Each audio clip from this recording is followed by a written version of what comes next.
Inilah Injil suci menurut Matius. Dimuliakanlah Tuhan.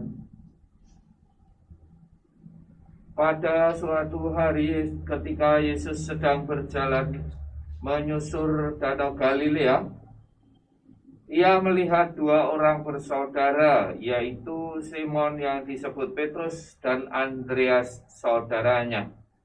Mereka sedang menebarkan jala di danau, sebab mereka itu penjala ikan.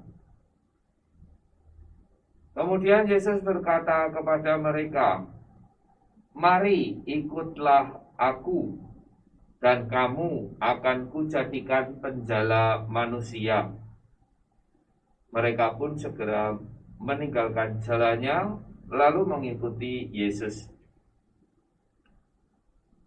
Setelah Yesus pergi dari sana, dilihatnya pula dua orang bersaudara, yaitu Yakobus anak Zebedeus dan Yohanes saudaranya, bersama ayah mereka Zebedeus sedang membereskan jala di dalam perahu. Yesus memanggil mereka, dan mereka segera meninggalkan perahu serta ayahnya, lalu mengikuti Dia. Demikianlah sabda Tuhan. Terpujilah Kristus.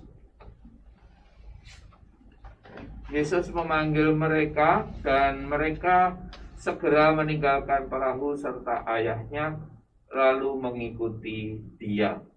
Bapak, Ibu, dan saudara-saudari sekalian yang dikasihi Tuhan, panggilan mengikuti Yesus memerlukan sebuah jawaban. Tidak bisa hanya dari inisiatif Yesus sendiri.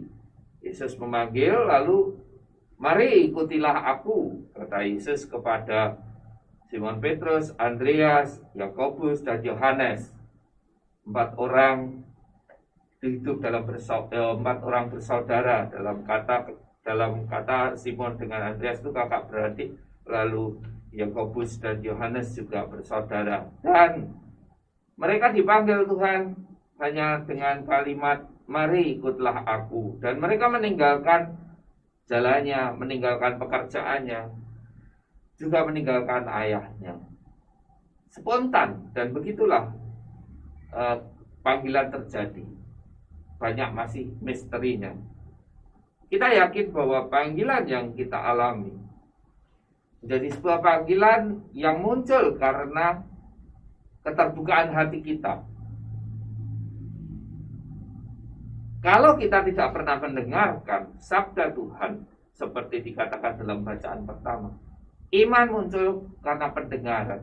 Karena mendengar apa? Mendengar sabda Tuhan, mendengar panggilannya.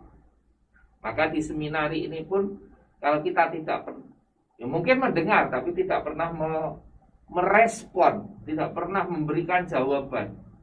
Mendengar Tuhan memanggil kita, tapi kita tidak memberikan jawaban, maka ya tidak terjadi panggilan itu. Beriman kepada Yesus, beriman kepada Allah yang bangkit, memerlukan jawaban, Bapak, Ibu, dan saudara-saudara sekalian. Santo Andreas telah memberikan jawaban dalam hidupnya. Mari kita mohon rahmat Roh Kudus agar kita mampu mendengarkan suara Tuhan, sehingga kita dalam hati kita memberikan jawaban yang tepat atas panggilan itu. Tuhan memberkati kita semua. Amin.